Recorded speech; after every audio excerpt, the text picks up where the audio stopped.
이야기를 나누는 과정에서 네. 소현세자가 굉장한 활약을 한 걸로 나오는데 네. 엄연히 소현세자는 이 패전국의 인질이고 볼모였죠. 그러니까 우리가 이제 영화나 드라마에서 그러니까 이런 상상의 나래를 펼칠 때 바로 이 소현세자가 어려운 상황에서도 이렇게 꿋꿋하게 이겨냈다라는 굉장히 모티브로 많이 쓰이는 부분이기도 한데요. 하지만 이제 소현세자는 자기 마음대로 활동을 할 수가 없었습니다. 만나는 사람도 제한돼 있었고요. 문 밖 출입도 일일이 허락을 받아야 됐습니다. 그리고 이제 만날 수 있는 사람들도 이제 정명수 같은 역관이나 일부 허가받은 고위 대신들 그리고 황족들만 있었는데요. 그 중에 한 명이 바로 도르곤이었던 거죠. 도르곤과 소현세자가 어떤 관계였는지 알 수 있을 것 같아요. 소현세자와 공통점이 굉장히 많아요. 그러니까 제2인자고 나이도 동갑내기고 거기다가 어떻게 보면은 조선에서 심양까지 그리고 자금성까지 같이 들어간 거잖아요. 둘이 어떤 관계였을까? 실제로 심양으로 가는 도중에 도르곤이 사냥해서 잡은 뭐 양이나 노루 같은 것들을 뭐 보내기도 하고 자기 숙소에 초청을 해서 같이 차를 마시기도 하고 네. 뭐 그랬다고 합니다. 약간 전략적으로 얘는 좀 내 편을 만들면 좋겠다라는 생각을 했겠죠, 도르곤 입장에서. 이게 인간적으로는 뭐 친할 수 있었을 것 같아요. 근데 중요한 건 뭐냐면 소현세자는 도르곤과 동격이 아니라는 거죠. 그렇지. 청나라의 네. 볼모로 끌려왔다는 거잖아요. 8년 동안 이렇게 기록이 돼 있다고 했잖아요. 그렇죠. 거기에 그러면 좀 이런 일까지 해야 되나 뭐 슬픈 기록 뭐 이런 것도 있어요? 있어요. 왜냐면 어떻게 보면 굉장히 무례한 부탁을 굉장히 많이 해요. 예를 들면은 그래요? 그러니까 이게 정확히 도르곤하고 소현세자는 가불관계예요. 그래서 하라면 해라고 해야 되는 거예요. 특히 조선의 그 왕세자한테 청나라 황제가 사냥 간다? 그럼 와라.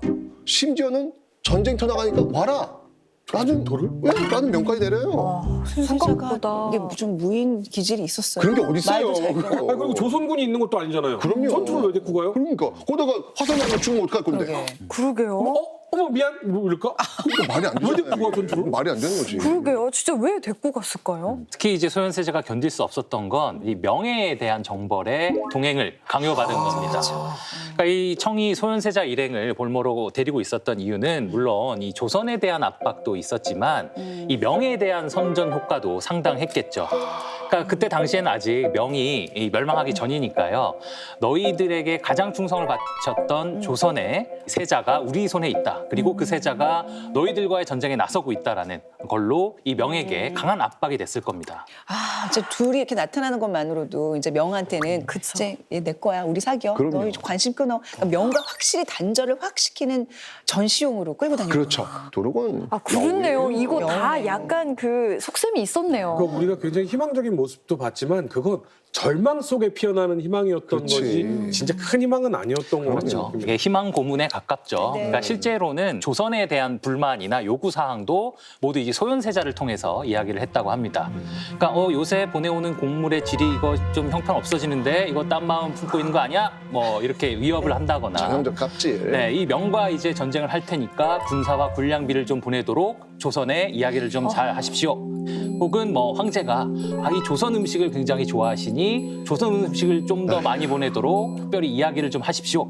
이런 식으로 이 사사건건 시비 걸고 강요를 하는 거죠. 그 소현세자한테 자꾸 시키는 거예요. 그렇죠. 네가 빨리 제가- 가서 얘기해 네. 이러면서. 제가 오해했어요. 왜 친한 친구 사이인 줄 알았는데 알고 보니 거기에 서열이 있고 그래. 착취하고 빼앗고 인간 대 인간의 어떤 그런 관계가 아니라 바로 국가 대 국가의 그 외교적 행위가 지금 이어지고 있기 때문에 낭만적으로 접근하면 안 될 것 같아요. 그러게요. 그 중간에는 오해도 있었던 것 같아요. 그러니까 이 청나라 사람들이 보기에는 세자니까 네. 그러니까 어느 정도의 결정을 내릴 수 있는 권한이 있다라고 생각을 한 거죠. 네. 그래서 이것 좀 해달라 저렇게 해달라고 한 건데 사실 조선의 세자는 왕에 이은 2인자이긴 하지만 아무런 결정을 할 수 있는 권한이 없잖아요. 네, 그런 상황에서 소현세자는 또 조선에 이 얘기를 그대로 전달할 수도 없고 또 청의 입장에서는 세자한테 이야기를 하면 이것이 이루어질 거라고 생각을 하고 있는 거고 이 중간에 소현세자가 굉장히 끼어 있는 상태였던 거죠. 진짜 양쪽에서 뭐 이러지도 못하고 저러지도 못하고 얼마나 괴로웠을까요? 근데 조선에서는요.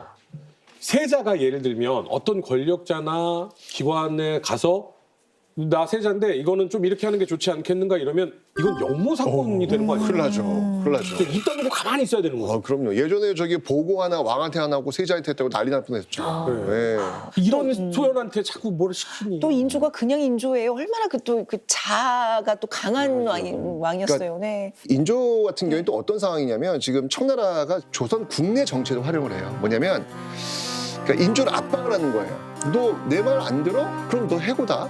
여기 소현세자 왕이 안 칠게. 우와. 이런 식으로 압박을 하니까 아휴, 그때 삼전도에서 절시키는 게 아니라 그냥 왕을 바꿨어야 되는데 이런 말을 막 인조로서는 엄청나게 긴장할 수밖에 없는 거예요. 부자 사이가 그러면서 틀어지겠네요. 아, 이게 서서히 멀어질 수밖에 없는 그런 관계가 멀어지는 거죠. 네, 그렇죠. 뭐 어떤 식으로든 청조정은 이 소현세자를 통해서 조선을 압박하려고 했었던 거고, 조선은 소현세자를 통해서 그 압박을 완충시키려고 했었던 거죠. 이 심양일기에서 소현세자가 누구를 만나고 무슨 이야기를 했고 뭘 했는지가 다 나오니까 이게 완성될 때마다 인조에게 보내야 됐어요.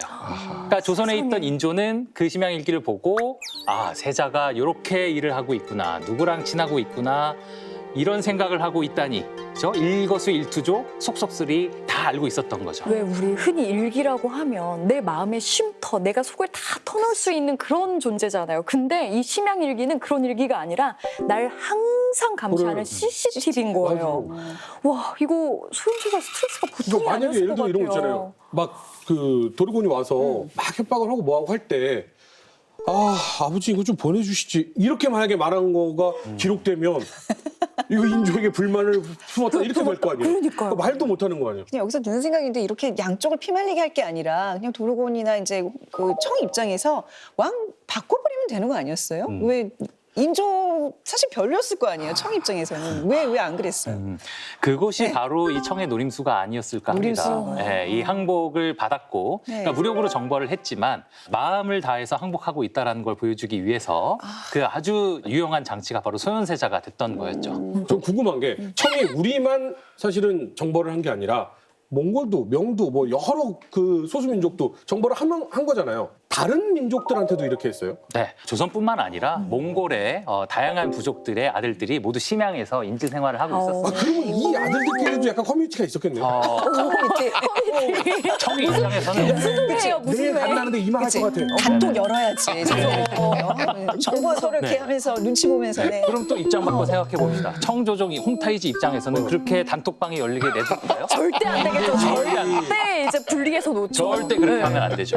아, 근데 이것들 봐라. 진짜 아니 청의 탄생을 지금 쭉 보고 있는데 청은 진짜 치밀하고 치밀해. 엄청 전략이 치밀해요. 너무 훌륭해요. 얄밉다. 아니 정말 저희는 그러니까 약간 오랑캐라 그러면 그냥 막 우락부락 그냥 무대포 이런 그럴 줄 알았는데 얘네들 굉장히 전략적이고. 아우, 오소리, 여우 여우가 느낌 빡빡 오네 지금. 본인이 약간 뿌듯해하시니까.